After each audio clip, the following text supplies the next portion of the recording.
sa Pilipinas. NBC Manila Broadcasting Company. DZRH, member, kapisanan ng mga broadcaster ng Pilipinas. Oras sa Bishop Buddy Ballesteros, alas 8:11. Programang nakikinig, programang inaalam ang masasabi mo, programang magbibigay ng tama at totoo para tama ang alam mo. Tara, usap tayo para malaman ang Damdaming Bayan. Live sa DZRH Radio, DZRH TV at DZRH Digital. DZRH Damdaming Bayan. Kasama sina Lakay Deo Macalma at Sister L. Elaine Apit. DZRH Damdaming Bayan. All my bags are packed, I'm ready to go. I'm standing here outside your door. I hate to wake you up to say goodbye, but the dawn is breaking, it's early morn. The taxi's waiting, he's blown his horn. Already I'm so lonesome I could die. So kiss me and smile for me. Tell me that you'll wait for me. Hold me like you'll never let me go. 'Cause I'm leaving on a jet. Secretary Hansa Kakdak ng DMW, Secretary Manalo ng DFA. Abay, ready na po ba ang repatriation ng ating mahabayang naipit ng gera sa Israel? Naku, meron palang isang congressman, ha? At 20 opisyal ng Pilipinas ang naipit ngayon sa Israel sa tumitinding palitan ng missiles ng Iran at Israel. Merong kumalat na lumabas sa social media sa mga news mga kuyang mga ating. Yung mga kababayan nating kasama ba si Congressman doon naman ng Milky? Na nandun po sila mahabigan sa isang bomb shelter, ha? Nandun sila siksikan alang ha? Mamaya may makausap tayong OFW na may padala ba siyang video Malu? Na habang nandun sa kanilang bomb shelter mahabigan, dun sa kanilang tirahan sa Israel, abay tumutunog yung sirena at nagliliparan ang mga missiles. Grabe ha? Abay 6 days na po ang palitan ng missiles ng Iran at saka Israel. Hindi ba sila naubusan? Grabe ha? Anyway, sana ipanalangin natin na safe po ang ating mga kababayan. Magandang umaga Pilipinas, ako po si Deo Macalma at welcome sa ating programang Damdaming Bayan. Mamaya makako tayo ng update dyan mula sa Israel, mula sa Iran, ha? Ready ba si Ayatollah? Ayatollah Khomeini. Pero sandali lamang, ha? Abay, ang Pangulong Ferdinand Bongbong Marcos Jr. Si Glenn ba makausap natin? Taga Binalonan na Pangasinan, ha? Glenn, agure ka ba basita ading ko, ha? Ayan, kumusta ka dito? Ayan, nakariing kan. Ayan, at alamin nga muna natin ang report mula sa Malacanang, mula kay Let Narciso dahil ang Pangulong Ferdinand Bongbong Marcos Jr. Abay, pupunta sa Quezon City. Pupuntahan. Ayan, kailangan natin si Mr. President. Ramdam po ka namin na kayo, ha? Ayan. At sabi nga nakasahid sa lupa ang mga paa. Ayan. Ang ating presidente ay pupunta ngayong umaga sa Francisco High School dyan sa Quezon City kung saan isang building po ang nasunog. Unahin nga natin ang report mula kay Let Narciso. Miss Let, please come in. Miss Let. Lakay, bibisita nga si Pangulong Ferdinand Marcos Jr. dito sa San Francisco High School sa Barangay Santo Cristo sa Quezon City. Personal na i-inspeksyonin ng Pangulo ang nasunog na gusali. Napag-alamang 16 na sections ng grade 7 hanggang 9 ang naapektuhan sa nasunog na dalawang palapag na gusali. 8 klase sa umaga at 8 sa hapon, nakatumbas ng higit 600 mga estudyante. Sa kabuuan ay mayroong 7,000 enrollees ang San Francisco High School ngayong school year 2025 to 2026. Una nang nagbigay ng direktiba si Pangulong Marcos sa Department of Education na agarang aksyonan ang pangangailangan ng paaralan. Ngayon lakay, nandito na si Quezon City Mayor Joy Belmonte at makakasama rin ang presidente sa pag-inspeksyon, siyempre si Education Secretary Sani Angara. Lakay? Ayan, anong oras sila pupunta dyan, Miss Let? Alas 9 inaasahan Alas 9, ang presidente ayan, dito, Lakay. oo. Oo. Oo Kanina nga. kausap natin dito yung nakapanayam ng media, yung principal. Gusto nilang humingi ng assessment kasi ang tanong ipapaayos lang ba o kailangang magpatayo na ng panibagong building? Ano na pala ito, Lakay? 45 years na rin. Palitan na? Oo. Ayan. Total pupunta ang presidente, baka pwedeng yun na yung request, di ba? Bagong building na. Dapat lang. At bahala si Apo Secretary Manny Bunoan dyan. Ayan, Secretary Manny Bunoan, baka pwedeng tayo na ang building dyan sa San Francisco High School sa loob ng pwede mga 1 buwan.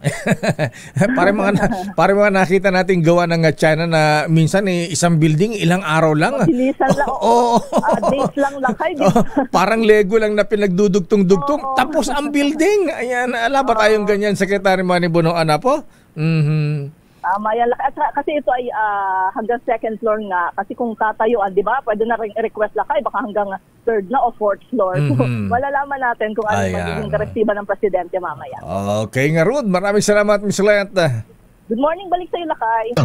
Damdamin Bayan. Ayan ang presidente. Ayan, lumalabas sa Malacanang at nagpupunta sa mga lugar na katulad nitong nasusunugan. Sana ganyan din po ang gawin ng Secretary ng Department of Health. Ayan. Sana ay pumasyal din sa mga government hospitals at malaman ang sitwasyon ng ating mahabayang mga pasyenteng hirap na hirap. Ayan. Kung natatakot yung health secretary sa kanyang security, pwede naman siyang sumakay dun sa kanyang Toyota Land Cruiser na kulay black na bulletproof pa. Damdamin Bayan. Abay, mula sa San Francisco High School, Quezon City, dumako tayo sa Israel. Abay, nasa ating linya po mabigyan isang kababayan natin na si Glenn Trinidad Repolio. Ayan, siya po ay caregiver sa Kiryat Tivon, Israel. Ayan, nasa northern part ng Israel pero doon po sa kanilang lugar mahabigan. Malapit na po sa Tiberias at Haifa. Ayan, si Glenn Repolio. Glenn, maganda umaga na yung bagang bigat. Kumusta ka dito, Glenn? Hello, sir. Ayan. Bagang bigat nyo. Good morning sa lahat. Sa atin, sa Pinas. Ayan, Ilocano ka gayam. Taga ano ka di Pangasinan, Binalonan? Opo, when sir. Sa Binalonan. Pangasinan po. Nabayag ka nga agtrabaho dito Israelan. Mag 9 years na po. Wow, matagal ka na palang nagtatrabaho niya. Baka mamaya, Israeli citizen ka na ba? Hindi po ganun kadali ang kumuha ng citizen po, sir. Unless may asawa kang taga dito. Ganun ba? Ayan. Anyway, hindi na ako magpapaligoy-ligoy, Glenn. So, kumusta ang sitwasyon sa inyong lugar? Wala pa ba kayong ikaw ba, wala bang balak na sumama sa mga ibabalik, isubli dito Pilipinas dahil sa nangyayaring gera sa Israel at Iran ngayon? Actually, sir, wala pa naman po kaming nare-receive from Philippine Embassy kung ano yung report po nila na kailangan na po namin mag-repatriate. Pero last October po, sir, last year po, marami na pong nag-repatriate. Dahil sa sobrang takot po nila. Kasi mahirap din po yung may mga sakit kumbaga hindi talaga kaya ng powers yung mga tatakutin po. Teka, Glenn, sandali. Ako naman po ang tatanungin kung ano yung will po ng God, kung talagang sasabihin po ng bahada po namin at dito mismo sa Israel na talagang need na namin mag-evacuate ang place na ito. Siguro yun na yung time po siguro, sir, na need na namin umuwi po. Diyan sa Pero Diyan sa lugar mo, Glenn, ayan na, nakikita ko itong pinadala mong video kay Malo sa News Center, ha? Abay, nagliliparan yung mga missile. Gaano kalayo yung mga lumilipad ng mga missile sa inyong lugar, Glenn? Actually, noong isang araw po ng gabi, paglabas namin kasi pagkatapos po kasi ng alarm, siguro mga 10 minutes to 20 minutes bago kami lumabas po sa shelter. Lumabas po kami kasi nilabas yung aso. Pag nagulat ako, may mga ballistic pa rin na parang dumaan po dito. Sabi ko sa anak, helper nung anak ng alaga ko, ano yun? Sabi ko, malayo yan, huwag kang mag-alala. Sabi niya, hindi na, pumuputok po siya kaso hindi po namin naririnig kasi sobrang taas po. Actually, yung unang video po na kinapi ko lang po sa ano po yan kasi alam ko na sa Tel Aviv po yun, yung unang sinend ko. Then yung isang sinend ko po kay Ma'am Malu is from Haifa. Kumbaga, ang tibay din ng loob nung kakilala ko po doon at sabi ko mag-ingat ka lang, mag-ingat. Hindi safe ang mag-video Bakit? Sabi ko sa inyo mag-ingat lang po. Kaya yun, kung ano yung nakikita nyo po sa ano po sir, sa mga sinend ko po. Talagang nakakatakot lalo kung yung mga walang shelter sa bahay katulad sa Tel Aviv. May mga katulad sa tatlong kababayan po natin ang medyo critical yung kondisyon. Pero okay naman, so far okay naman po sila. Kaso nga lang wala silang shelter kaya ganun ba? Nag-impact po yung kaya parang natamaan po sila. Akala ko lahat ng mga bahay sa Israel, lalo na sa Tel Aviv, may mga bomb shelter yan, may mga basement. Hindi pala lahat. Actually yung mga old building na po kasi sir, yung mga ng apartment po namin. Katulad dito sa Haifa po dati. Ranas ko din po yan, yung hindi mo ini-expect na bigla na lang may mag-a-alarm. Yung pikit mata ka na lang, magpupray ka na lang po na pikit mata ka na lang, hintay mo kung saan dadapo yung... Kasi pag hinto po ng alarm, hintay mo mga ilang seconds, talagang maririnig mo yung pagsabog ng bomba. Oo. Ayan. Yung pang hinihintay mo na lang kung sana Lord, wag naman ganit. Pag pumutok, yung malapit talagang danas ko rin yung takot talaga, iba rin yung takot po sir. Glenn, yung naranasan mo na ba yun na pagka ba bumagsak yung bomba sa lupa yumayanig ba? Opo. Talaga. Yung sa part ng Haifa po noon nung last nitong last na ano ko lang po. Siguro last kailan yun talagang last few malayo days. pa po yun sa amin pero talagang ramdam mo yung akala mo lumilindol. Talaga, oo. So anyway, Glenn, sa sitwasyon nyo ngayon, wala pang advisory, di ba kayo, di ba may mga group chat kayo mula sa embassy, mga ganyan, Filipino community. Hindi ba kayo nag-uusap? Wala bang advisory ang embahada kung ililikas na ba kayo? Ready na ba kayong umuwi? Handa ba kayong umuwi o mananatili sa Israel? Ang hirap. Actually, mahirap pong mag-decide po ngayon, sir, sa sopa ngayon. May mga nagkalat din po na balita na sira-sira daw yung airport namin, yung mga aeroplano. Actually, fake po yon, hindi po totoo yon. Na kasi wala pong airlines ngayon at close ang po ngayon ang airport po natin. Siguro kung talagang sasabihin po ng embassy po namin at sila mismo dito na parang you need to go back to Philippines or ganito, yung ganong scenario siguro sir. Siguro doon lang po kami magde-decide na aalis po. As long naman na kasama mo yung employer mo na kaya kang dalhin sa mga place na pwede kang itago. Stay pa rin po siguro kami sir. Nakakatakot lang po. Oo, pero nandyan na kayo. Oo, dasal na lang kailangan, ha? Anyway, Glenn, ang sabi rito ng DMW tsaka OWA at batay dun sa mga news, mukhang sarado ang Gurion International Airport, kaya walang makalipad na eroplano. Ano na? Ben Gurion. Ben Gurion po, sir.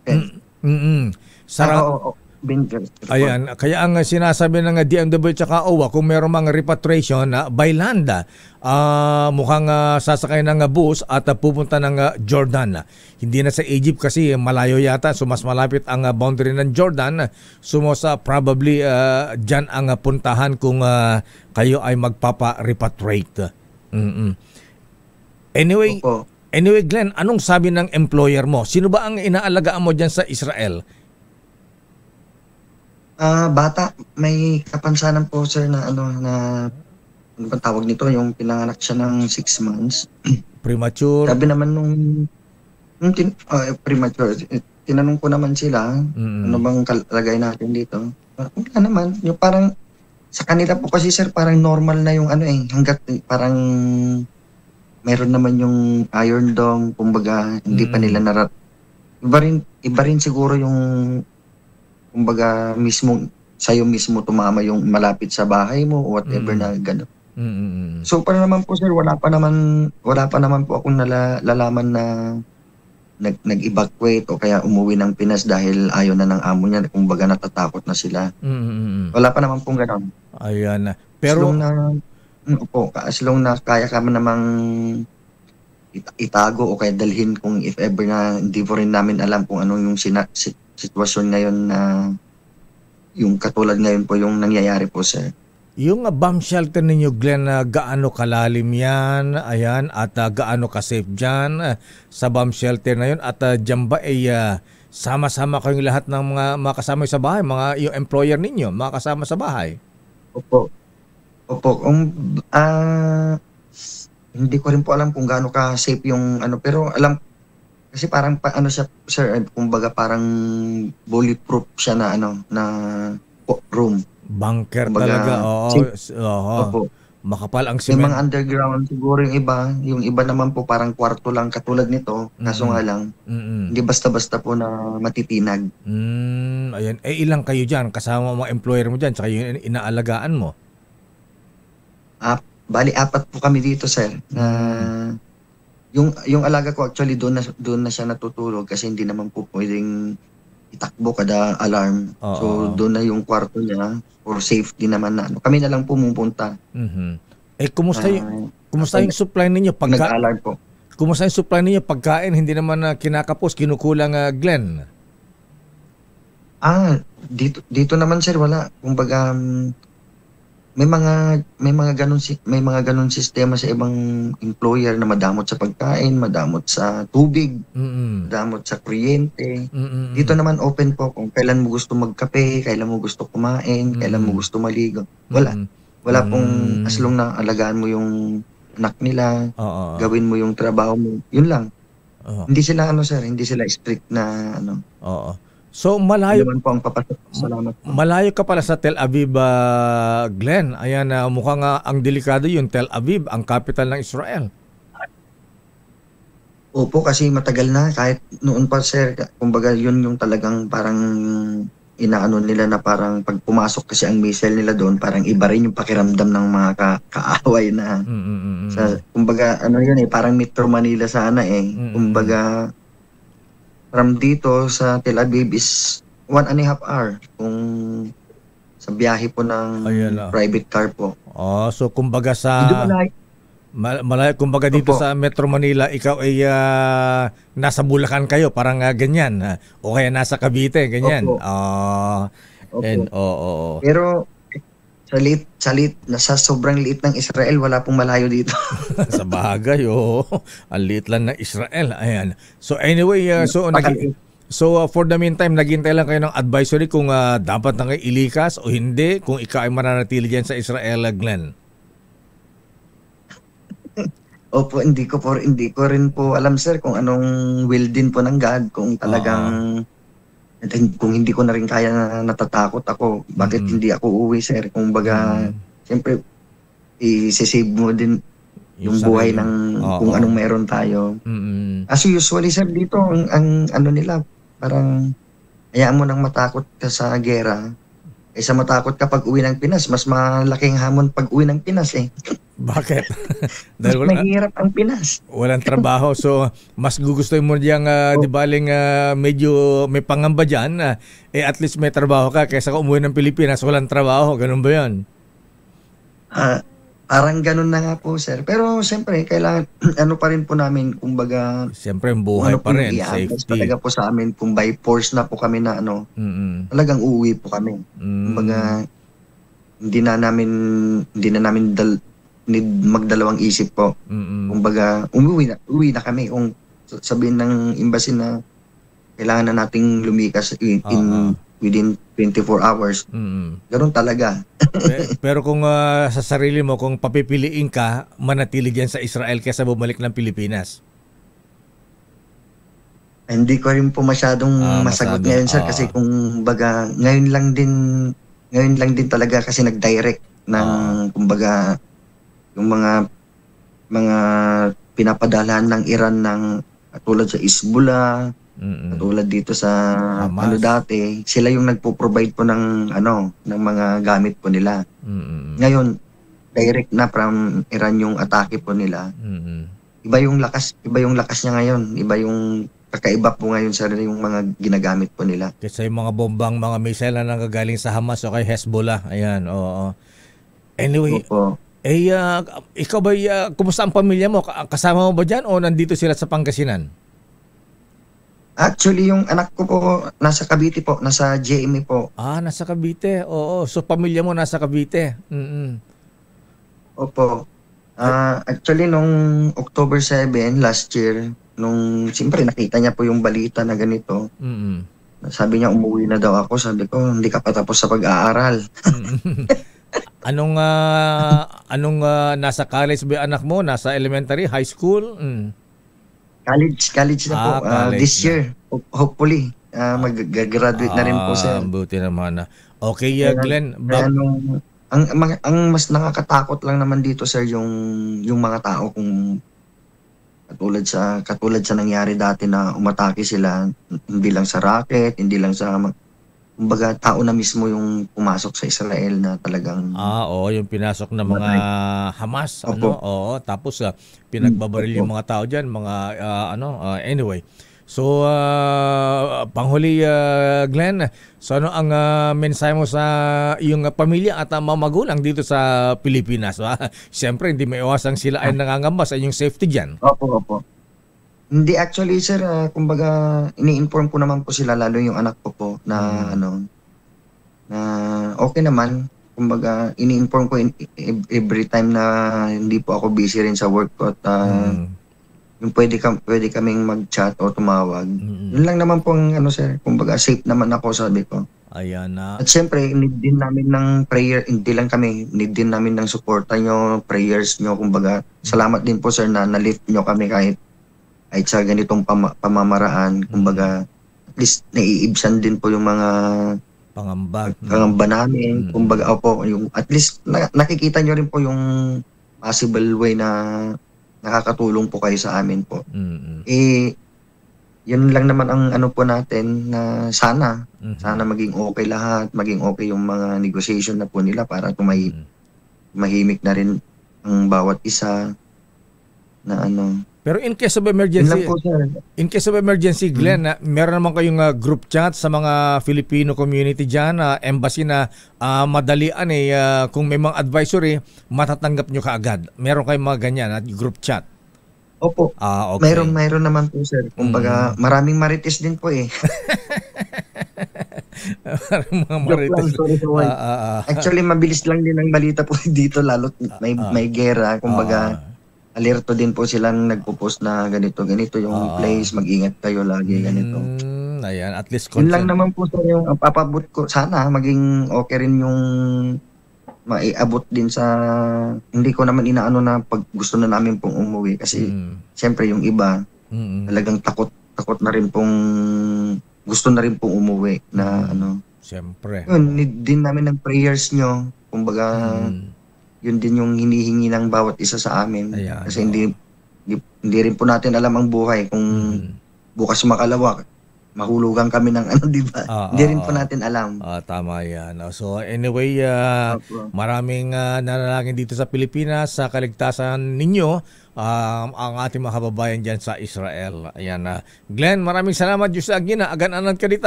Kararag ka, ading ka. When, sir. Thank you, Matt. Thank you, Matt. Pagyamanak nga unay ang pagyamanak unay lakay. Wala po. Payo, sir. Ayan. Salamat po. Okay, ingat. Agan-anad ka dito. Si Glenn Trinidad Repolyo, caregiver po mahabigan sa Kiryat Tivona, Israel. At siya po ay tubong Binalona na Pangasinan, pero ang kanyang pamilya ay nakatira ngayon sa may GMA Cavite. Ingat, stay safe Glenn. Maraming salamat. Damdamin Bayan. So yan po mahabigan ng sitwasyon talaga naman sa hirap ng buhay talaga sa Pilipinas. Mas mainam pa raw yung nandun sila sa Israel na medyo pangamba, at least may trabaho, kaya lang yun daw pag uwi baka mamaya gutom ang abutin. Talaga naman kakalungkod dun yung sitwasyon nila. Damdamin Bayan. Babalikan natin lang pang mga reports.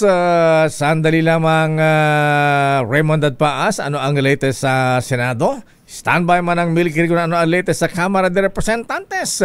Standby sa ating mga reports. Ayan, situationers pa rin.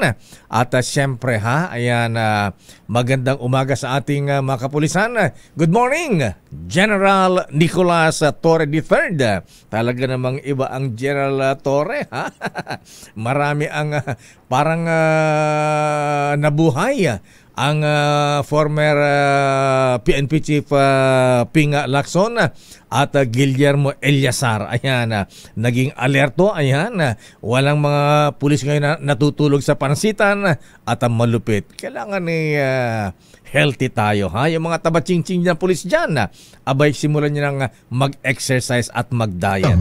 Damdamin Bayan. Oras sa Chief Justice Alex Jesmundo. Bilis ng oras, yung judge, kayo talaga. O sige, mamaya yung judge na humingi ng 25 million, may 25 na, humingi pa ng 10 million. Ang lupit talaga, Oras sa CJ Alex Jesmundo, 8:39. Ang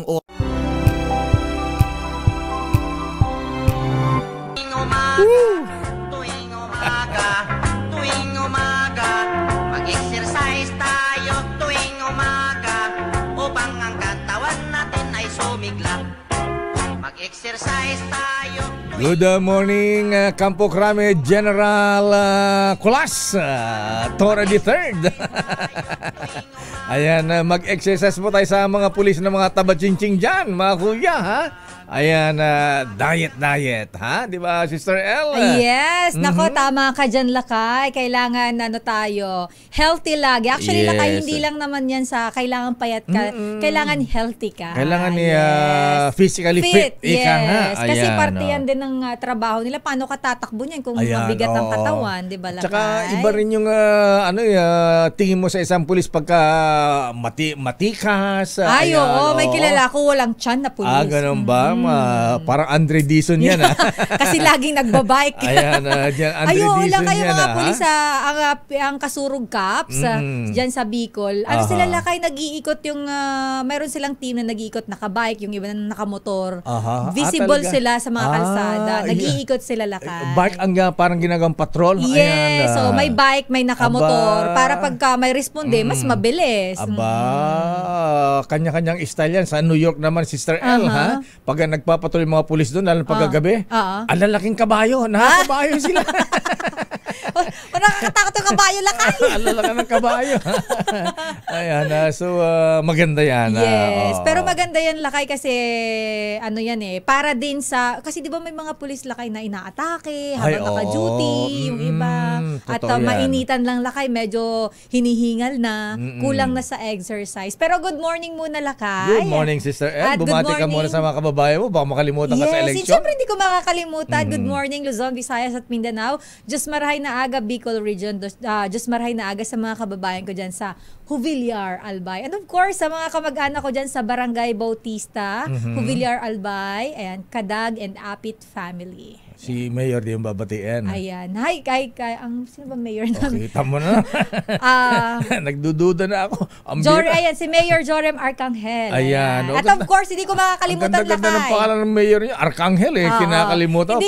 Parang anghel lang. Hindi ko makakalimutan lakay ang Vice Mayor namin, ang tsuhin ko. Ayan. Si Vice Mayor, si Tito Nong Arellano. Ayan. Hi, Tito. Kinakabahan ako dyan pagka Vice Mayor next in line na yan. Lakay, baka ma-issue na naman. Oo, ikaw talaga. Alam mo naman, pag sinabi mo, naniniwala sila. Talagang ganyan ang reality sa politics, Sister El. Pero sandali lamang, ha? Ayan. At I like your attire today, Sister El. Ay, di ba, Ate Malakay? 90s baby. Ayan. 90s baby? Oo. Pinanganak ako ng 1990s, kaya 90s baby ako. Ako, 1975. Grabe na.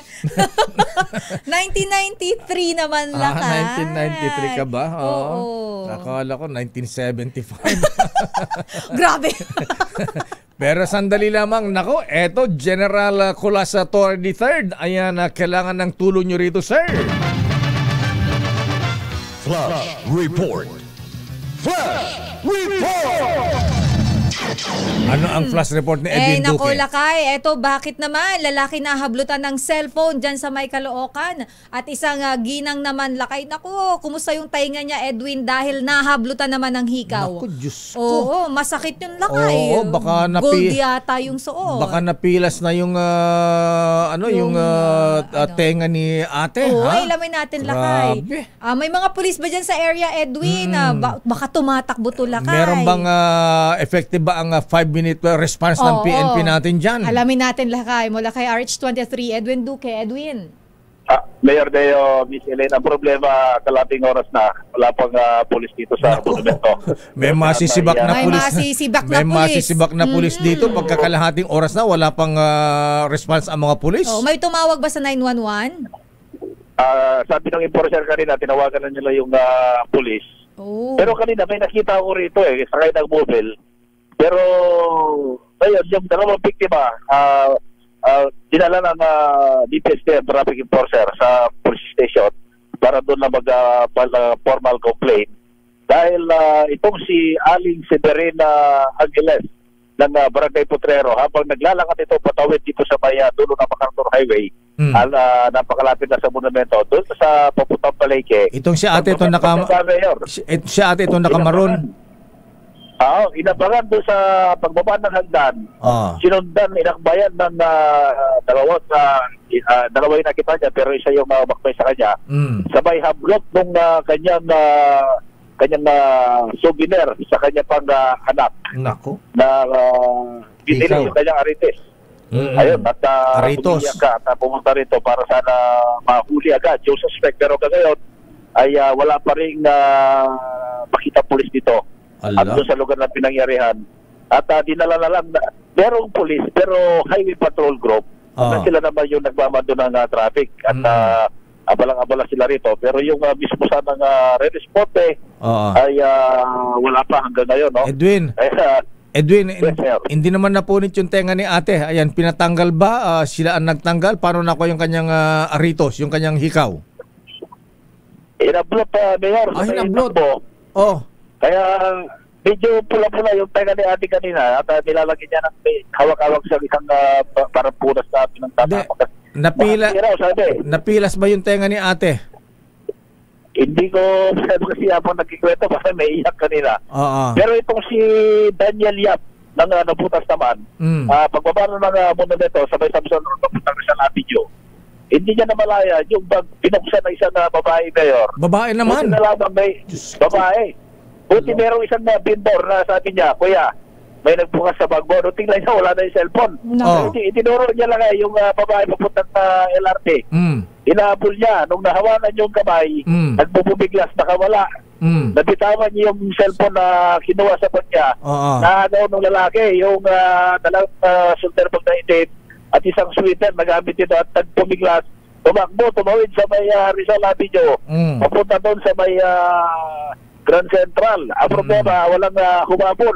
Ay, wala rin sa pulis doon, sabi niya. Kaya, pumunta sila rito sa may Monumento Circle. Meron kasi dito nakay na outpost. Ang problema, wala silang naabutan. Pero meron naman pulis dito.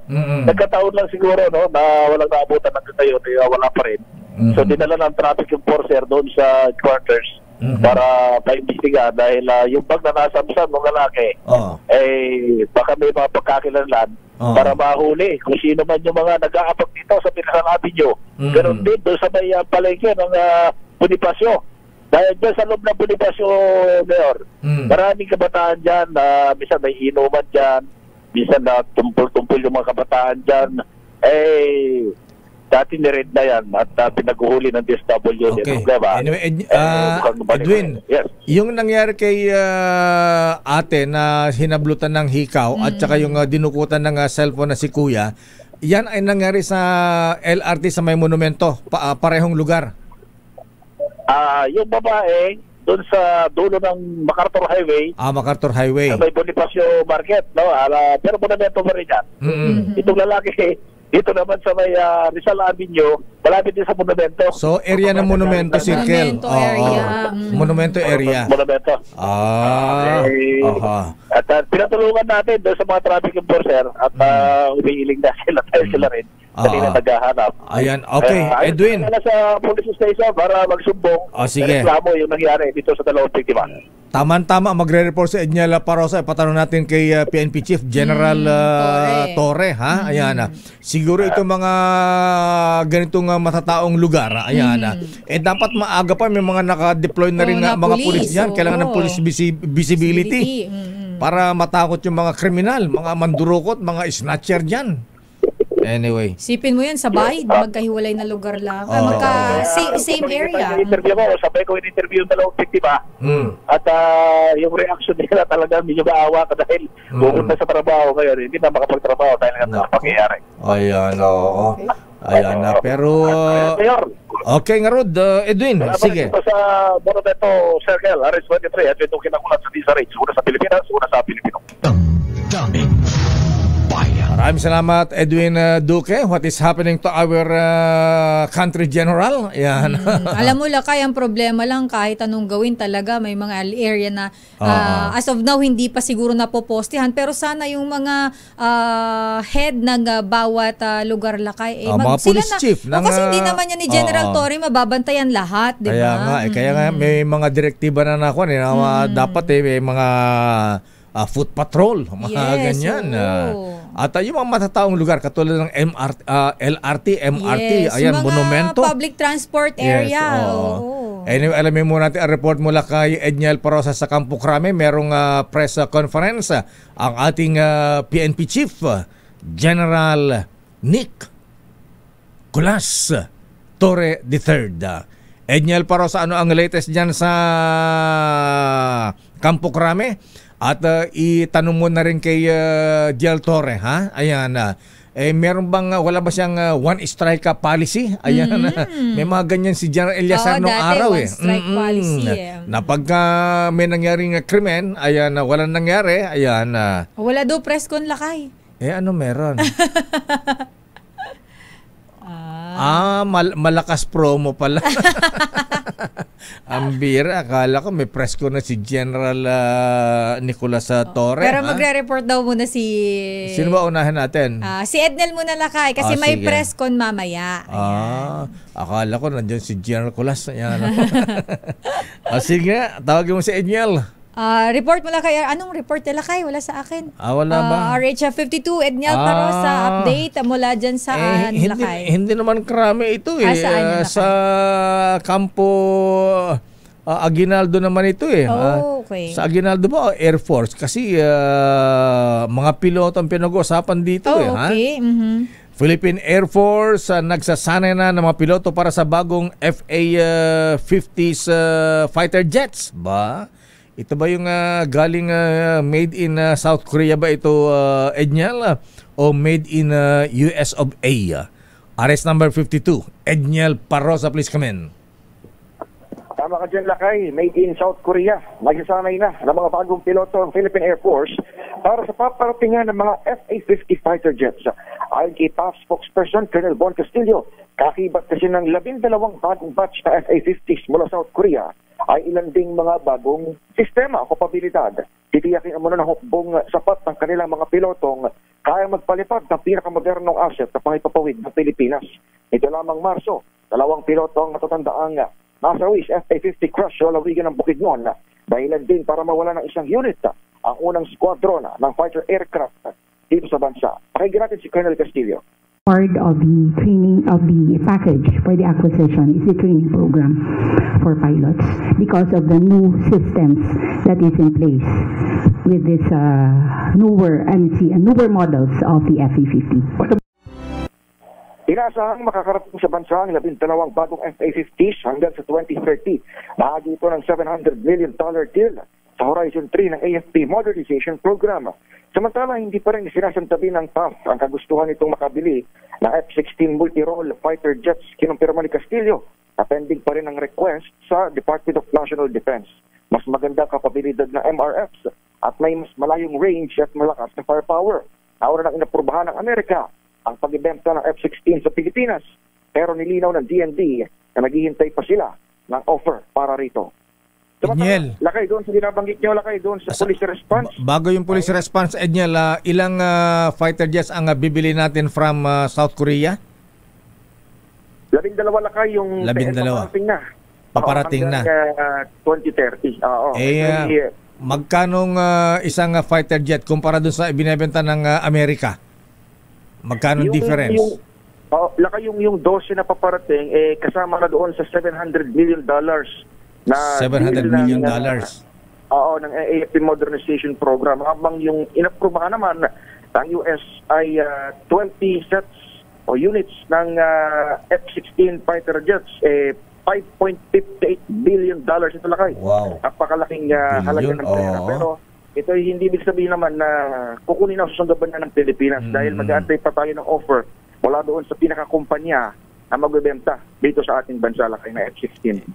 Kung $5 billion ang yung halaga ng fighter jet from USA, abay di baka 100 fighter jets mula sa South Korea na yan. Marami na yan, Lakay. Kasama dyan, hindi lamang yung unit mismo, kasama na dyan yung mga parte at syempre yung technology. Pati yung technology na pag-maintain doon sa F-16 fighter jets sa pangarap ng Armed Forces of the Philippines, Lakay.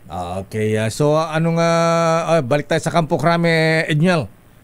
Ayan, may report si Edwin Duque kanina. Paki-report nga kay General Torre, ha? Abay, grabe, kaaga-aga, papasok sa trabaho ang ating mga kababayan. Ayan, yung isang babae, inakbayan pa, buti hindi siya hinalikan. Oo nga hinablot yung hika. May mga salbahang hold-up na may kasama kayong boardmate nung araw sa may Espanya, malapit sa UST, ha? Kaaga-aga, papasok ng trabaho, ha?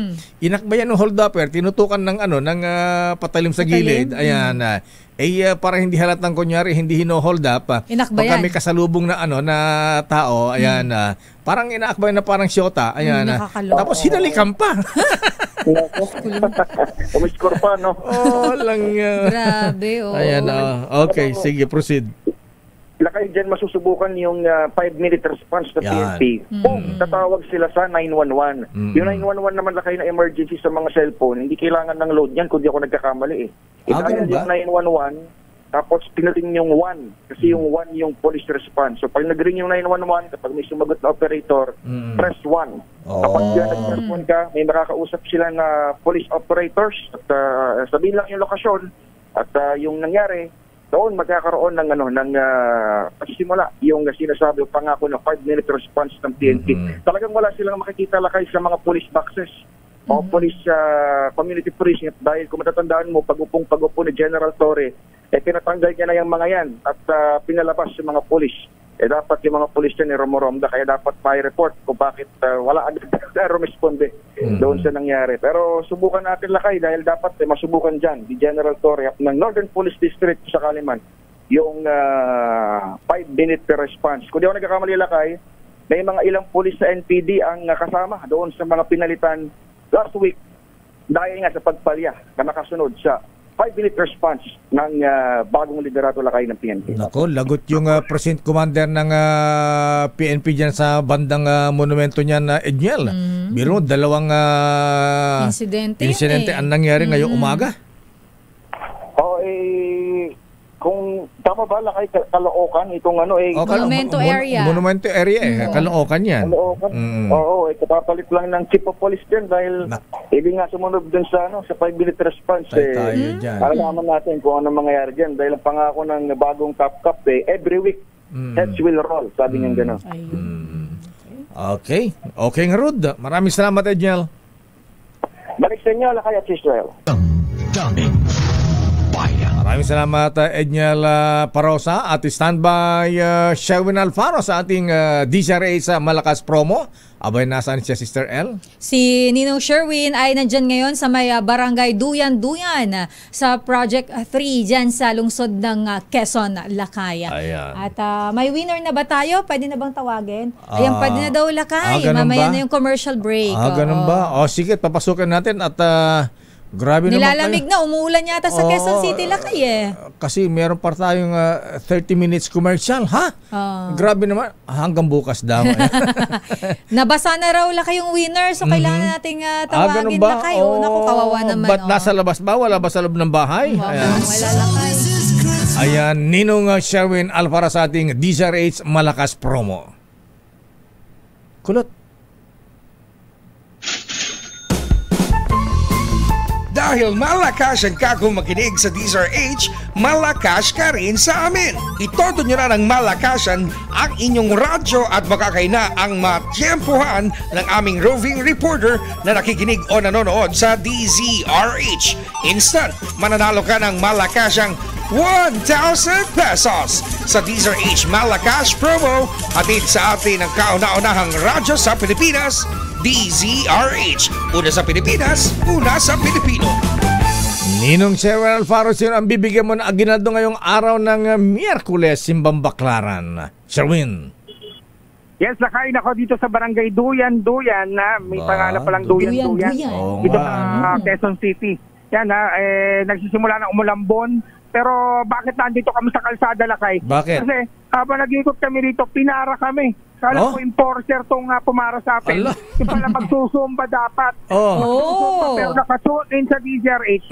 Dahil pinatugtog mo kanina yung mag-exercise tayo kanina umaga. Talagang napapasayo sa kanina habang pinatutugtog mo nadiskarel yung kanyang plano na mag-zumba. Bakit? Dahil mas gusto niya munang manalo. Dahil pakita mo yung cellphone mo. Hinarang kayo, Yung kanina Lakay, pinara kami dahil naalaman niya na nandito sa Project 3 yung DZRH. Talagang inabangan kami sa kanto. Inabang siya sa kanto para ipakita na, nanonood ako ng DZRH sa cellphone. Yan na para sa manalo. Ano tuwing umaga nagsa-cellphone ka para manood ng DZRH? Opo. Kasi ang apartment mo nandito lang, sa kabila. Ayan yung cellphone. Nanonood sa cellphone. At Sineshare ko pa kanina. Sineshare mo pa? Sineshare niya pa yung panonood niya ng DZRH araw-araw sa kanyang Facebook. Laging nakatutok ka sa cellphone. Ba't wala ka radyo? Wala po, cellphone lang. Cellphone lang. Bakit nag-tune in ka sa DZRH so yung umaga? Ay, maganda po yung mga balita na makikinig po. Very informative po sila. At sino po rito mga announcer tuwing umaga? Deo Macalma. Aba, bigyan ka agad si ate. Ang pangalan ni ate, Ninong Sherwin? Thank you po. Ayan, pangalan mo ate? Sexy ni ate, talagang nagsusumba. Lane Balenya ko po yung FB account ko. Lane? Opo. Taga-san si Lane? Antique po. Antique. Paano ka nakalipad papunta rito? Matagal na po ako dito. Sa cook po ako sa isang kainan. Kaya pala. Masarap magluto, no? Oo, mukhang nagpahinga ka muna sa pagluluto. Apa. Bakit? Napasma po. 2 months na. Napasma. Huwag kasi maliligo ka agad. Kasi mainit pag nagluluto. Kasi nagpapaulan. Kailangan. Ayan. Okay. Magaling na daw na kayo pasma niya. Gumaling na naman. Isang kababae na naman natin ang gumaling ang pasma. Nakahawak ng 1,000. Bigyan ng vitamin si ate. Dahil magaling ng iyong pasma, bibigyan ka namin ng vitamin Vitamin E muna. Vitamin E muna. Bigyan mo na ng vitamin E. Ayan. Yes! Thank you po. Isang para lalong gumalik. Gamot sa pasma yan. Ayan. Oo. Iniinom yan ate, huwag ipinapahid ha. Kung si Anjing Cruz ipinapahid eh. Sabi ko, bira ka iniinom yan, 3 kutsarita. Ihalo mo sa kape. Ayan. Bigyan pa ng grocery item si ate para hindi magka-ulcer. Meron ka pang Diesel H grocery. Yes! Thank you po. Thank you. Kaya mo ba hawakan? O baka yung pasma mo, baka maramdaman mo. Ayan. Bigyan pa ng t-shirt si ate pang Zumba. At syempre meron pa kasamang naimbag na bigas. Ayun, may bigas nga pala. Naimbag na bigas. Thank you so much. Thank you so much po, Sir Leo. Thank you po. Welcome ate. Ako, pero magsusumba, hindi nakakain na lang. Aha. Marami na po ako sasaingin. Bigyan mo ng t-shirt gamit sa pang-Zumba, Sir Win. O kaya habang nagluluto. Thank you po. At syempre may kasama pa yan mga kanyang Diesel H uniform. Dahil para kahit araw-araw na bago ka mag-Zumba, okay, gamitin mo sa pag-Zumba. Ito pag nag-Zumba po. Ayan, may uniforme na sa pagsusumba, Diesel H uniform. Ako maraming salamat sa iyong pag-aabang sa amin. Sige po, salamat po at nanood po ako kaninang umaga talaga po. Ayan. Ako maraming salamat. Si ate. Mga guys, manalo ng 1,000 pesos. Pwede kayo manalo basta kayo tumutok sa Diesel H. Sa Diesel H Malacash promo. Ayos number 6, Sir in Battle Zara Diesel H. Una sa Pilipinas. Una sa Pilipino. Maraming salamat, Ninong Sherwin. Babalikan natin lang pang mga report sandali lamang. Relax lang Justice Sam ha. Ayan, bago ating special na balita, bati mo natin ng happy birthday si Kuyang Ador Andrada ng DPWH. Binabati ng kanyang dating girlfriend, Lourdes ang pangalan. Sweet naman ha. Happy birthday Kuyang Ador. Binabati ka ni PJ Romy Barsa ha. Ayan, namimiss ka na raw. At happy birthday din kay Kim. Birthday pala ni Kim. Ano to? Kim Jong-un. Kim Il-jong. Ayan, Kim Urbano. Ayan, happy birthday Kim. Inaanak ko ito, Sister L. Ayan, kailangan din ito ng emperador. Ayan. Kailangan mo padalhan yan, Lakay. At happy birthday din kay Kuyang Noble Gary Bautista at Kuyang Colonel Hero. Talagang hero, ha? Bayani Razalan. Happy birthday Kuyang Bayani, ha? At happy birthday din kay Father Efren Maramara ng Silang Cavite. Pagbati mula kay Anching Cruz at Bobby Cruz. Si Father Efren ba magpapinom ba ng Empirito o Mumpo? Mangumpisal ka na lang daw, Lakay. Ay, Father, happy birthday po. At siyempre, batiin din natin happy birthday si Jackie Cobrador ng Philippine Daily Inquirer, George Perez at kay belated happy birthday kay Judge Kalimbahin. Babalikan natin ang mga yan sa ating... Alam niyo po, hindi po ako mahilig makichismis. Ang pinapakinggan ko lang pong chismis ay yung kay Deo Macalma. Kung wala si Deo Macalma, kulang ang almusal ko. According to my bubuit. Anong sabi ng bubit mo, Senator Jinggoy?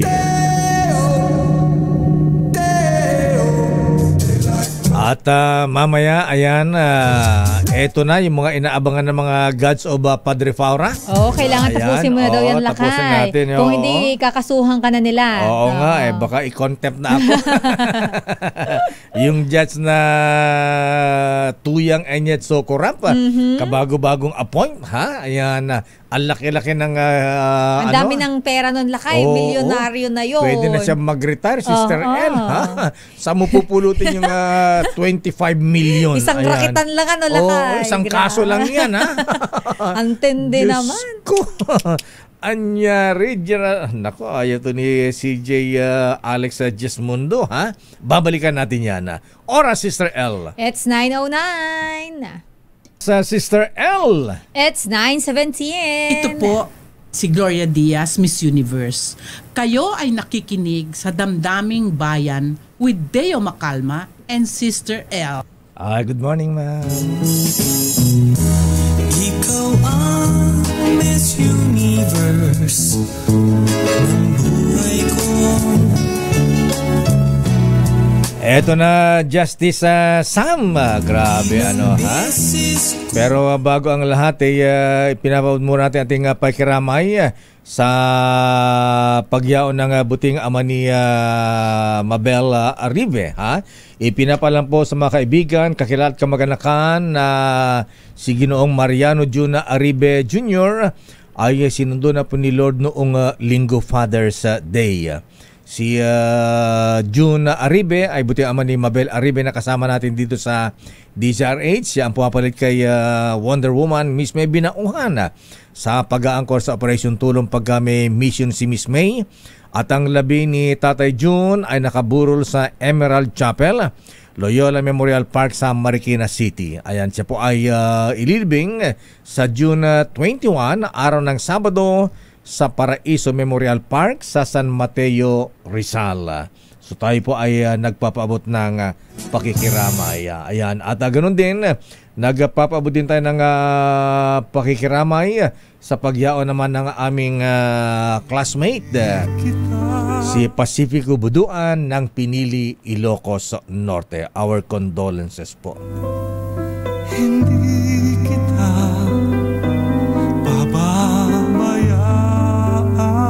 pero si Judge Justice Sam talagang hindi talaga makakalimutan.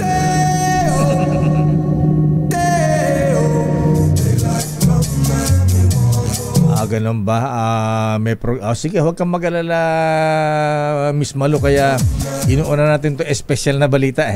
Para hindi kami mag-overtime. Yes, para matapos na. Ayan. Pero si Pangulong Bongbong Marcos daw lakay ay dumating na dyan sa may San Francisco High School para mag-inspeksyon sa nasunog na paaralan lakay. Pero mamaya na lang natin puntahan ang report ni Miss Leth Narciso. Ayan. May situation na ba si Let? Ha? Mamaya na lang daw mamaya na lang. Yes. Ayan. O di sa special na balita muna tayo, ha? At anong sabi mo, Senator Jinggoy? According to my bubuit. Sabi ni Sandra Cam. Sa ano ng aking mga bubuit dyan sa loob ng PCSO. Hindi po sa PCSO ito, Madam Sandra. Teka muna, di ba yung Sandra Cam sinundo na ni Lord? Ayan. Ay, oo. Ayan. Alam ko, di ba? Parang wala na pala. Alam ko parang sinundo ni Lord si Sandra Cam. Sabi ko nga, hindi masyado na balita. Ayan. Balita natin yun. Sandali lamang, Raymond at Paas, Milky Rico, Gisela Ricafort. Ay, tapusin ko muna marami na nagagalit sa akin, ha? Pati lalo't nakikinig sa atin ang mga gods of Padre Faura. Ayan. Ayon sa ating bubit kung sinuwaybayan nyo kahapon, nagmula po ang issue tungkol kay Judge sa nagkasuhan na magkapatid na Chinoy businessman. Ayan. Diba nag-away si Kuya at saka si Bunso. Ayan. Dahil sa issue sa negosyo. Sa negosyo. Ayan. Nagkasuhan. Ayan. At ang kaso ng magkapatid na negosyanteng Chinoy ay umabot sa sala ni Judge. Ayan. At eto ngayon. Siyempre, una yung nagdemanda. Ayan, si Kuya. Nag-file ng kasong falsification of public documents. Dahil pineke daw yung mga dokumento ng kanilang negosyo sa Securities and Exchange Commission. Ayan. Nandun na sa sala ni Judge. Ayan. Ewan ko kung sino ang namagitan. Dahil siyempre gusto nung mag-demand yung ni Kuya, yung nagdemanda. Madiin talaga yung kanyang kapatid na bunso. Na-insecure nga dahil nagkaanak at nagseryoso dun sa negosyo. Ayan, naghahanap na ng share sa kanilang kinikita. Ayan, dahil may takapagmana na siya. Eto ngayon ay gusto ni Kuya ay siyempre manalo sa kaso. Ayan. At ayon sa ating bubit Senator Jinggoy, Justice Max De Leon. Good morning. Ayan, kumusta ang Hustisya Masonic Lads, ha? abay hiningan itong si Chinese Chinoy businessman ng 10 million pesos. Wow, laki. Grabe. 10 million agad, lakay. 10 million kaagad. Gano'n na ba ang lakaran ng kaso ngayon? Diyos ko. Alam mo, lakay, nakakalungkot man. Pero di ba may mga linya nga na sabi nila, ang hustisya ay para lang sa mayaman. Ayun nga. Ayan, kasi nabibili, nababayaran. Although na hindi naman lahat. Hindi lahat. Ayan, pero may mga pagkakataon na tayo. Kaya nga, dyan galit na galit si Justice Alex Jesmundo. Ayan. At ayon na sa ating bubit, abay, anong sabi nung lawyer? Ayan, saan ba nagkita, saan ka ba nagkaabutan? Ayan, naalala ko tuloy. Cash lakay? Abay, siyempre. Para walang trail. Alam nga naman, cheque yan. May paper trail yan. Pwede naman daw, 1 million yung cheque. Alam mo ng Gcash yan. Hindi kaya sa Gcash yan, lakay. Hindi pwede Gcash 10 million. Ayan. Grabe, cash talaga. Nasa bag. Parang naalala ko naman yung kwento na isang bubit natin. Nagkaabutan doon mismo sa sala ni Judge. Ayun, sabi ni Judge nung doon yung lawyer. Siyempre, sama yung lawyer. Ayan. Sabi ni Judge, Fanyero, dito ka na pala. Did you bring the alimony? Grabe, grapal naman. Alimony.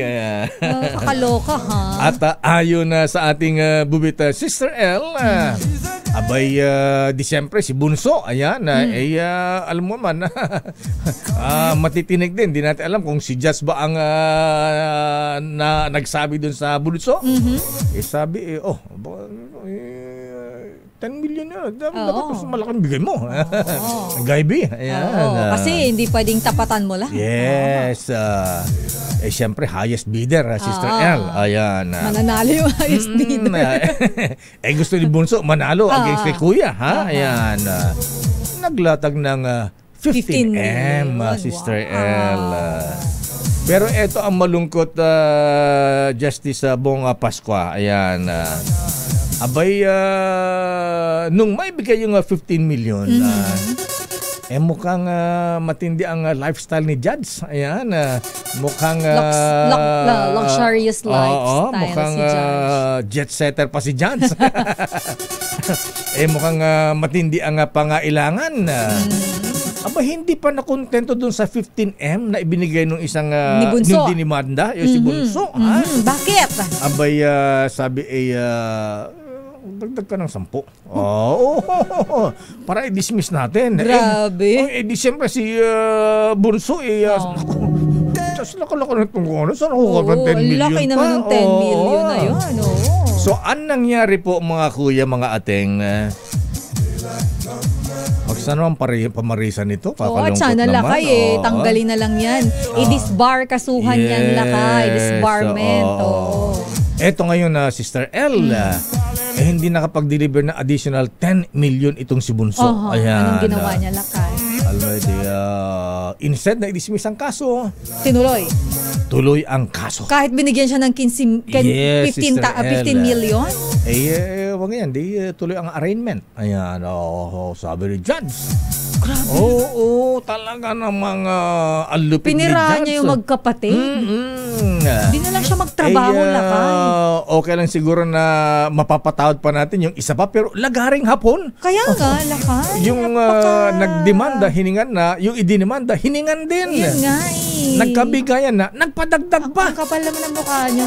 Grabe, lakay siya yung literal na tao na mukhang pera. Ayan, At ang malungkot dito, Sister L, he is so young. Yet so corrupt. And yet so corrupt. Alam mo, itsura pa naman siya.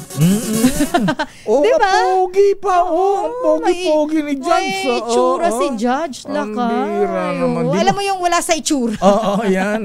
Kaya sabi nga looks can be deceiving. Totoo ka dyan, lakay. Kaya huwag kayong papaniwala sa mga pogi-pogi, ha? Sa mga nanonood, nakikinig dyan. Mahilig sa pogi. Naku, mag-ingat kayo. Experience. Mag-ingat-ingat kayo. Baka mamaya niya. Anyway, ayon na sa ating bubit. Kaya lang ang malungkot dahil tinuloy ang kaso kahit na nagkabigayan na. Mukhang si Bunso, mukhang iaakyat yung kaso sa... Saan ba pwedeng iakyat pagka ganyan? Attorney Borja, ayan. Attorney Sahagun, ayan. Itong mga criminal lawyers na to gustong mag-pro abono dun sa beauty queen na dinimanda sa sa Tacloban. Ayan, dinimanda ni Judge naman dun sa Tacloban. Ayan. Magandang umaga sa mga Tacloban. O Judge, ano sabi ni Piskal? Ayan, si Mrs. Grabe ka, ha? Ayan, kawa naman yung law student na beauty queen. Anyway, ayon na sa ating bubita, Sister L. Ang umuusok na yung aking cellphone, Sister L. May mga messages na naman sa iyo. Sino siyempre. Yan, Lakay? Ayan. May mukha na sa akin si Judge. Oo nga, ayan. Nakita ko na ang pagmumukha ni Judge. Ginagel na ni Sister L, ha? Ayan.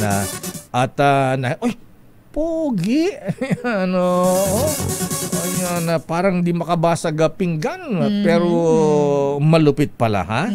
Parang nagmamadali si Judge. Oo nga. Ano to, Lakay? Nagmamadaling yumaman. Ayan. Ayan. Kasi kailan lang siya na-appoint lang? Oo nga. Baka may biyahe uli sa Europe. Ayan. 7 years ago pala, Lakay. 7 years? Yung appointment niya Akala ko bago-bago lang yan. As judge. Na-appoint siya as judge. Yun na yun. Ayan. Yun na yun. Ayon na sa ating bubit, ang judge. Bilisan daw natin. At bawal daw mag-overtime. Kahapon pa naka-standby si Raymond tsaka si Milky Rigon. ay, may si Manang Milky pala may itanong sa akin. Anong tanong ni Milky? Mamaya ko sa'yo. May tanong si Manang Milky tungkol dun sa binabanggit mo kasi. Sa mga senador. Ayan. Raymond, sino yung may mga 10B pa palang nabigyan ng budget ni SP. Ayan, sakto. Yan ang tinatanong ni Manang Milky. At marami daw ang nagtatanong sa kanya. Ganun ba? Ba't sa akin tinatanong? Kay Raymond tanongin sa Senado. Mukhang marami din nagtatanong sa House, Lakay. Kung sino yung mga senador na bakit hindi fair ang sharing ng budget. Ba't may 3 billion, 5 billion, 10 billion. Ayan. Sabi, magingay kasi kayo. May nag-post pala kasi sa X, Lakay. Ganun ba? Sabi, yung X, Lakay, Twitter dati yun. X na ang pangalan niya ngayon. Nakalagay daw dito, sabi dito, overheard from DZRH, Deo Macalma. SP Cheese allocated budgets to 18 remand senators ranging from 3 billion to 10 billion. Ayan. The other 5 senators received 0. Is this true? Siyempre lahat naman may may allotted na may allocation na budget talaga ang mga senadora. Kaya lang ang problema, ang reklamo ng iba, hindi pantay-pantay, hindi hating kapatid. Ayan. Huwag na umasa ng hating kapatid. Magkapatid nga, nag-aaway, nagdidimandahan. At ayon sa ating bubit, bago ang report naman ng Milky at Raymond, ang judge na naglagaring hapon, humingi na ng 10M dun sa nagdemanda at yung idinimanda ay hininga ng 15 million. Siya ngayon ay may 25 million. Nagpadagdag pa ng 10, ayan, pero hindi na kaya. Lakay, kumusta na? Naiakyat na niya yung reklamo nito ni Bunso. Alamin natin sa ating bubit kung saan na nakarating, ha? Okay. Kung nakarating ba sa Court of Appeals o sa Supreme Court. Ayan. Saan nga ba pwedeng yung mga ganun lang. Pagka may complaint ka kaya kung tinatanong si itong criminal lawyers na Nelson Borja at saka attorney Sahagun na gustong magbigyan ng pro abono doon sa beauty queen na dinimanda ni Judge sa Tacloban. Ang nasabing judge na batang-bata, pogi pa naman. Oo nga. So young and yet so corrupt ay si Judge J, as in just you. Damdamin Bayan. Report na ba? Commercial daw muna. Lakay. Ayan. Bahala na kayo. Ayan, bahala na si Justice Jan. Oras, Sister L. It's 9:32. Ang oras. And time has slipped away. And suddenly it's hard to find the memories you left behind. Remember, do you remember? Ayan, do you remember Kuyang General Alex Guo? Good morning. Oy, maraming salamat nga pala kay bossing Dodi Arcaya. Ayan. Ayun nga. Yung gagandang damit. t-shirt. Ayan. Yes, so Lakay. Louis, ano? No, Louis. Louis ba ang pangalan? Yes, Louis Lakay. Ilocano ko, Louis. Hindi. Parang pag nung ginugal ko siya Lakay, dapat pala parang ipapronounce mo siya na parang may W. Parang Louis. Louis. Yes. Di ba silent S yan? Hindi daw Lakay. O di Louis na lang. Louis. Ay, bossing Dodi, kung saan ka na? Ayan, I like morning. I like the love you. shirt Ayan. and may long sleeve kasi Lakay. Yung sweater mo. Ayan. Yes, so pwede sa tag ko lang. Yes. Lalagyan ko lang ng bulaklak. Love you, bossing Dodi. Ayan. At si bossing Richard C. Ayan. Mag-deliver naman ng mga chichirya. Ayan. Thank you. Pwede yan. May emperador at may pulutan ka na. At kailangan ito sa sa panonood ng Netflix.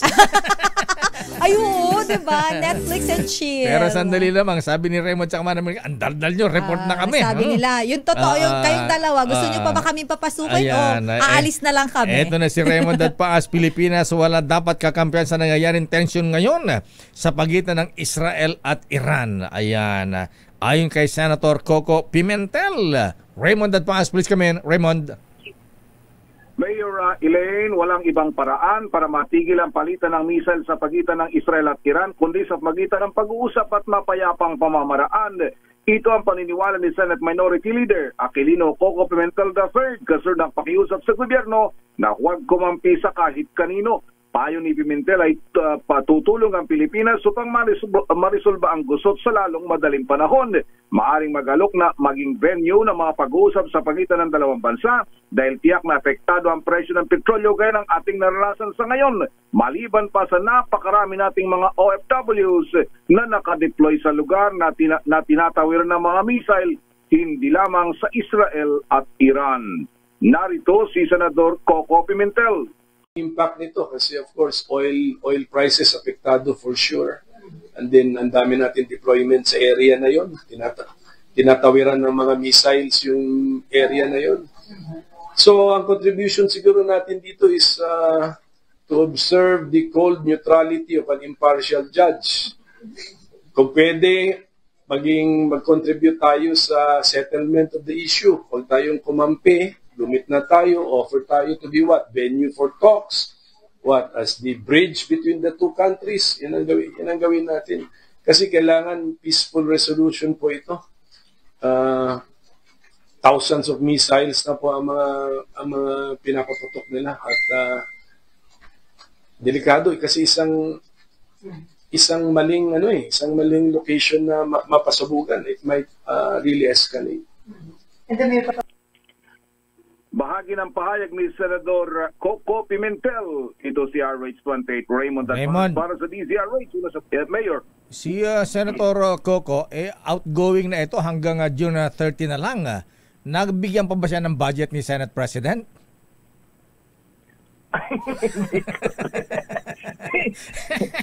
Siguro naman. Mayor, kahit na kasi yung kalahati ng taon ay kanya. Ganon. May hanggang kalahati pa ng taon siya at normally naman siguro naman. Mas lalong kailangan ni Senator Coco talo siya. Oo. Kaya nga tinatanong namin kahapon anong balita doon sa kaso sa Marikina, sabi niya wala pa daw malinaw na direksyon. Kaya hanggang ngayon ay hindi pa, kahit nanalo si Mayor Marcy Chodoro bilang congressman ng 1st District, ay hindi pa rin napoproklama hanggang ngayon. So umaasa pa si Senator Coco na siya ang magiging Congressman ba? O, mayor ano? Mayor ba yung tinakbuhan? Congressman. Congressman. Oo nga pala. Sabi naman niya, bahala na yung may nasa legal ng usapin yan. Aantayin na lang daw kung anong magiging desisyon. Okay nga, Rod. Maraming salamat, Raymond. Mula sa Senado, ito si RH28 Raymond at Paz para sa DZRH. Mula sa Pilipinas, una sa Pilipino. Mula sa Senado, dumakit sa Kamara, Sister L. Anong tinext si Manang Milky sa'yo? May tinatanong si Manang Milky. Ano yung tanong niya? Yun nga, yung tungkol dun sa mga sa budget? May budget na billion-billion. Lahat naman may budget eh. Ayan, pero yun nga. Hindi lang hating kapatid. Eto na, dahil panawagan ng business community na sinimulan na ang impeachment trial para sa katatagan ng ekonomiya. Dapat daw pakinggan ng Senate Impeachment Court. Detalye balita mo, RH12, Milky Rigunan, Manang Milky. Lakay at Sister L, lumalakas ang panawagan ng business community na mapabilis ang impeachment trial ni Vice President Sara Duterte para mapanatili ang katatagan ng ekonomiya. Ayon kay Atty. Antonio Ori Bucoy, House Impeachment Spokesman, mahalagang umusad ng impeachment para sa kumpiyansa ng mga negosyante. Sabi ni Bucoy, pwedeng maapektuhan ang investors' confidence kung matatagalan pa ang proseso ng impeachment. Lalabasaan niya ito ng kawalan ng katatagan sa gobyerno kung patuloy ang bangayan ng mga mambabatas at mga nananawagan na papanagutin ang vice-presidente. Dagdag pa ni Bucoy, habang naantala ang impeachment, lumalaki ang pagkadismaya ng publiko at mga negosyante na gusto ring marinig ang panig ni VP Sara sa lahat ng mga alegasyon laban sa kanya. Narito si Atty. Antonio Ori Bucoy, House Impeachment Spokesman. A swift trial will address the issue of stability, the issue of investor confidence in the Philippines. Kasi po, habang tumatagal ito, habang naaantala, habang lumalawig, naguguluhan ang tao. Anong ginagawa ng tao? Nagagalit, nagrarally, nagpoprotesta. So, sa foreign investors, hindi po maganda yan. Ang gusto ng foreign investors, stability. Paliwanag pa ni Bucoy, ang pagkakantala ng impeachment proceedings ay nakaapekto sa iba pang tungkulin ng mga mababatas, lalo na sa pagpasa ng mga halagang panukalang batas sa darating na 20th Congress. Ako si Milky na nagulat para sa... Yan, Sakay. Si Atty. Bucoy, tingnan mo, Sister Ella, iba ang arrive ni Atty. Bucoy, ha? Oo, diba? Iba ang pabigote. Bigote siya. Bigote pa lang eh. Atty. Sigfurton, mista. Ayan. Bigote pa lang eh. Talo ka rin ni Atty. Bucoy. Sinusuklay niya ba yan? Oo. At saka Lakay, Sister Ella, kahapon, ang kauna-unahang niyang pagharap sa media, pinakilala na siya kahapon sa Kamara. Siya yung magtagapagsalita ng impeachment sa panig ng mga House prosecutors. Magaling siya magpaliwanag at maiksi lang siya nagsalita, may intindihan din ng masa yung kanyang paliwanag. Hindi maligoy. Lalo na pagdating sa usapin ng liga, yes, Lakay, hindi maligoy. Gumagamit siya ng layman's language. Ayan, naintindihan ng masa. Kumbaga, Lakay, hindi kami magno-nosebleed ni Sister L kapag pinag-uusapan ang batas. Walang mga masyadong technical terms. Pero sabi nga ni Atty. Samaniego, ha? At si Kuyang Rene Kasibang, ayan, antindi ng balbas, ha? Parang parang UPS, ayan. Ano yung UPS? Uninterrupted power supply. Ayan. Pero teka muna. Tanong ko naman, Lakay, go. Si Atty. Bucoy ba, spokesperson lang ba siya o siya ang lead prosecutor? Ay, isa lamang ang tagapagsalita Lakay akala ko siya itatapat kay Attorney Siegfried Fortun. Hindi sa kasama Lakay doon sa sa legal team at kukuha naman daw ng mga private lawyers at tinatanong nga namin kahapon kung mga dekampanilya rin ba tulad ng nasa depensa yung kukunin ng prosecution team. Ang sabi niya, abangan. Within the next few days ay announce niya kung sino yung magiging komposisyon naman ng House Prosecution Team. Yung kaya nga balbas na ganyan sinashampoo kaya yan. Buhos kasi sa balbas. Haba eh. Mahaba pa sa buhok niya eh. Mas makapal pa sa buhok niya. Makapal sa buhok. Okay. Tanungin mo na lang pag na-interview mo. Sige. Sinashampoo niya yung balbas niya. Sigurado ma-interview natin ito si Attorney Bukoy. Anong first name ni Attorney Bukoy? Antonio Bukoy. Ayan. Antonio Odi Bukoy. I like your goatee, Attorney Bukoy. Okay, maraming salamat, Manang Milky. At nang matanong sa Lakay kahapon doon sa komposisyon naman ng depensa, ang sabi niya, the Vice President is in good hands. Ganun ba? Parang Metrobank ka. You're in good hands. Sabi na ng kabila sa we find ways. We find ways. Parang BDO lang yan. Jomay, singilin mo ang BDO tsaka Metrobank. Okay, yan. Masaya. Ayan. Okay nga ron. Maraming salamat, Manang Milky. Magandang umaga na kay Sister L. Ako si Neil Criguna nagulat para sa DCRH. Una sa Pilipinas, una sa Pilipino. Ayan, tuloy si Congressman Adora Preto, parang gusto rin daw magpatubo ng balbas. Nainip daw kasi siya Lakay sa bubuit mo kanina. Ang tagal mo raw, dami mo raw pabitin kanina. Ganun ba? Dapat sa kalye. Hi, Kong. Good morning. Ayan. Good morning, Governor Daniel Fernando. Ayan, kumusta ka na, Gov, ha? Huwag malilate, ha? Na-late kasi siya nung nakaraan, no? Huwag malilate, gising na maaga, Gov. Report muna kay Giselle. Ito naman, kung ihilingin daw pananatili ni Teves sa hospital, kasi Lakay si former Congressman Arnie Teves, di ba? Na hospital matapos nga ang surgery. Okay. Mananatili. Kung ihilingin, mananatili daw si former Congressman Arnie Teves patapos ang surgery kasi mag-undergo pala siya ng surgery, Lakay. At sabi nga nasa St. Luke's Medical Center sa BGC. Alam mo na St. Luke's, parang hotel yan. Yes, oo. Iba ang kung Arnie Teves talaga. Kung ihilingin, Lakay, kailangan daw muna ng court approval yan ayon sa BJMP. Galing-galing talaga ng kaibigan mo, bossing Michael Tisoy, ha? Galing-galing taga ni Attorney Ferdinand. Ferdinand Topacio. Attorney Topacio, good morning. Ayan, kumusta na po kayo? Alamin natin ang buong detalye ng report na yan mula kay RH15. Giselle Ricafort. Giselle. Si Sir L. Lakay kailangan munang dumaan at aprubahan daw ng korte sakaling hilingin ng kampo ni dating Congressman Arnie Teves na manatili muna siya sa ospital matapos sumalang sa operasyon. Sabi sa DZRH ni Bureau of Jail Management and Penology spokesperson J. Rex Bustinera, pagkatapos ng period of emergency, kailangan ng kautusan mula sa korte yung lahat ng movement o galaw daw ng sinumang persons deprived of liberty o PDL.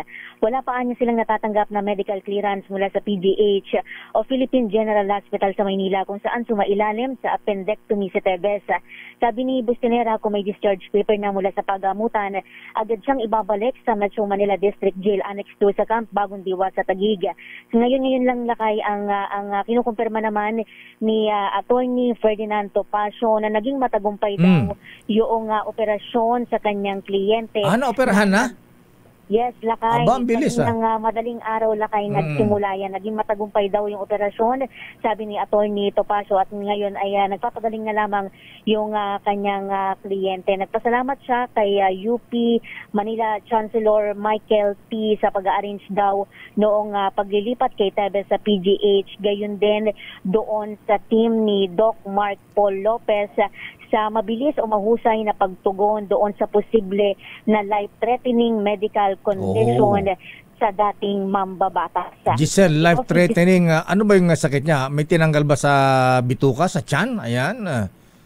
May bato-bato ba? O yung dinatunawan? O na food poisoning? O ano nangyari? Lakay, wala pang mga ganyang inilalabas na detalye si Attorney Topacio, Lakay, tungkol sa kanyang kliyente. Ang sinabi niya lang, Lakay, yung klaro lang, sumalang sa appendectomy yung dating mambat. Appendectomy. Yes, Lakay. Appendicitis yan. Oo, Lakay. Ganoon na nga, Lakay. Sa bagay, appendicitis, pagka hindi naagapan talaga yan. Pag pumutok yan, Lakay. Yung acute na yun. Mamatay ka, malalason yung katawan. Yes. posible na maging lakay, 'di ba, life threatening yung condition. Kaya kaya lakay nga yung kagaya nga lakay nagbabanggit mo, nagagalit si Atty.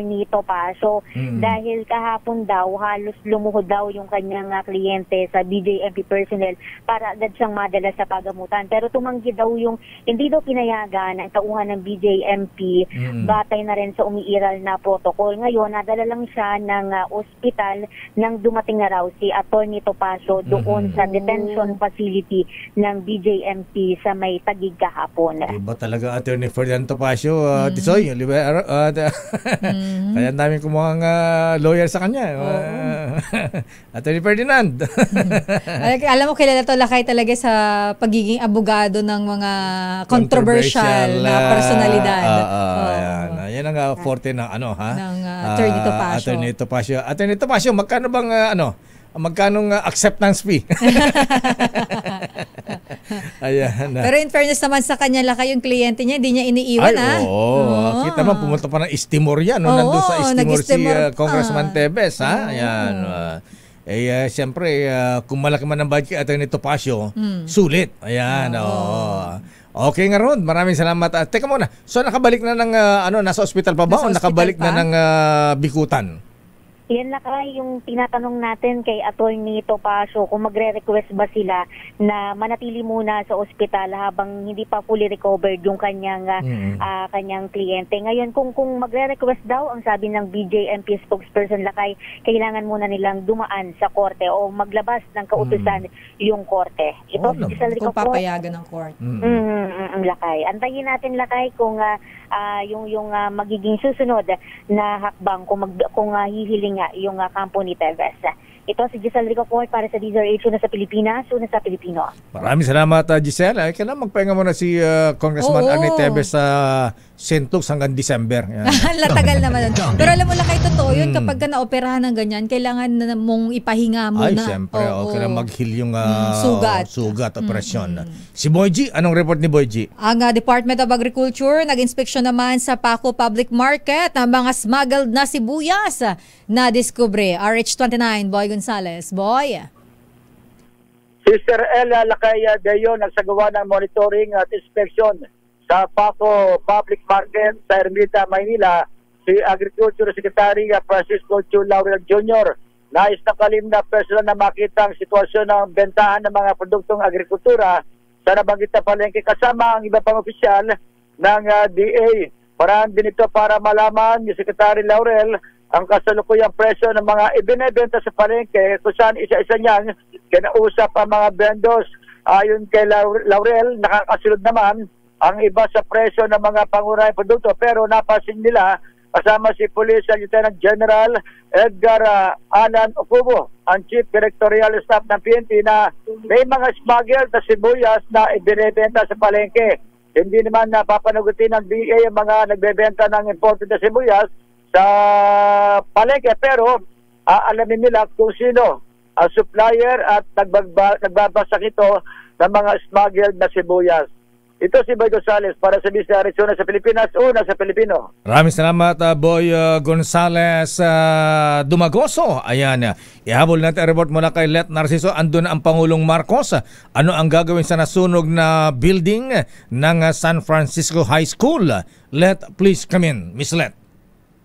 Lakay, papalitan ng bago ang nasunog na gusali ng San Francisco High School sa Quezon City. Yan ang Lakay, yan ang sinabi ni Pangulong Ferdinand Marcos Jr. matapos inspeksyonin ang nasunog na gusali ng paaralan. Ayon sa Pangulo, hindi na uubrang kumpunhin lamang ang nasunog na gusali dahil hindi na maaasahan sa usapin ng structural integrity. Dahil dito, inatasan ng Pangulo ang DPWH na planuhin ang reconstruction. Magkakataon na rin anya ito para i-upgrade ang pasilidad o gawing 4 na palapag mula sa dating 2 palapag. Narito si Pangulong Marcos. In the meantime, Public Works has already been, of course, I've already instructed the Public Works, the Department of Public Works in Europe. Natignan nila and what will it take, how soon can we rebuild it. Ang plano yata, ito 2 stories, gagawin 4 stories, tapos mga ibang facilities na kailangan. So, in a way, it's an opportunity for us to upgrade the Tiniyak din ng Pangulo Lakay na papalitan ang nasirang mga kagamitan, lalo na ang teaching materials. Ito si Let Narciso para sa DZRH. Una sa Pilipinas, una sa Pilipino. Maraming salamat, Miss Let. Bakit naman 4 story lang, Mr. President? Kaya mo 10 story yan. Your business is our Masyado nang mataas daw, Lakay. Para ma-accommodate lahat ng mga estudyante na. Samantala sa balitang negosyo, Mr. DIY Philippines nanalo naman sa 2025 Retail Asia Awards. Balitang negosyo ni Sofia Gan. Sofia. Di happy birthday muna kay Angelo Palomo at Dustin James Bayog ng RH TV at si Micah Jenny May Razing ng AM Digital Media Operations. Sagot ba nila ang lunch natin? Miss Sofia, please come in. Nasungkit ng Mr. DIY Philippines ang ESG Initiative of the Year Philippines category sa 2025 Retail Asia Awards na ginanap noong June 4 sa Singapore. Kinikilala ng naturang award ang pangako ng kumpanya na magbigay ng abot-kaya at convenient na home solution sa mga Pilipino. Sinabi ni Rosel Marisol Andaya, Chief Executive Officer ng Mr. DIY Philippines, na ang parangal ay kumikilala sa tagumpay at dedikasyon ng kumpanya sa pagdadala ng makabuluhang pagbabago sa tahanan ng mga Pinoy.